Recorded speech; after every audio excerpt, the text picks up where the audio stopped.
how do you scale a business that makes keys into a $3 million plus business? Let's talk a little bit about processes, but also like what happened in your business? Because I'm sure your first year you didn't do $3 million. No. So when it worked, we started with the local auctions and we made them some keys. So why'd you get into the auction world though? They just called us out of the blue. They're like, "Can you make a key for this car?" We're like, "Yeah," and we came and made it really fast. There was no problems for a wrecked car because we don't do whole car auctions. We do wrecked car auctions, which makes it harder because there's pieces smashed that don't talk right. So we just were good at making those work.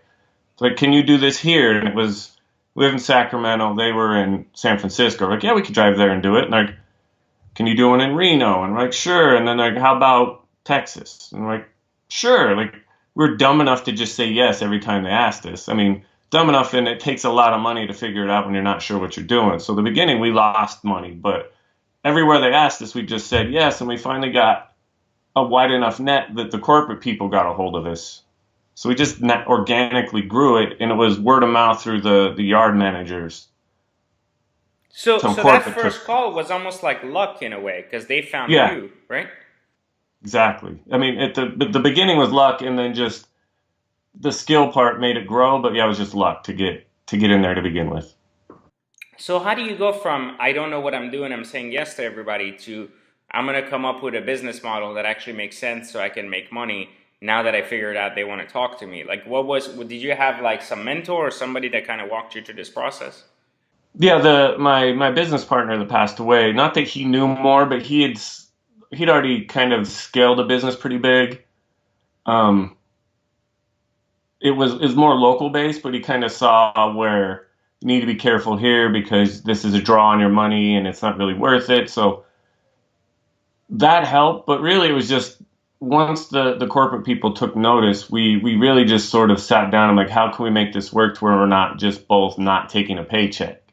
So it was really just out of necessity we had to sit down.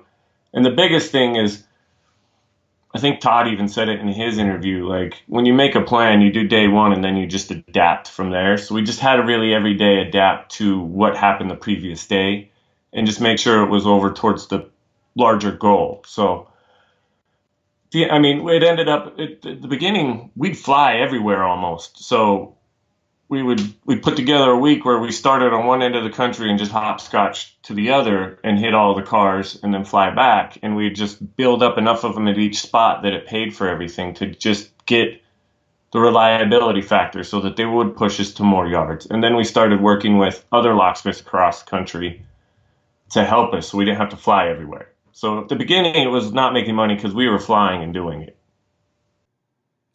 So you were, I mean, you were flying there and doing it, and it was costing you, correct? Correct. So as a result of it, you had to adapt and change your business model. Tell me a little bit about how you pivoted. I'm just curious as to what steps you took to go, next.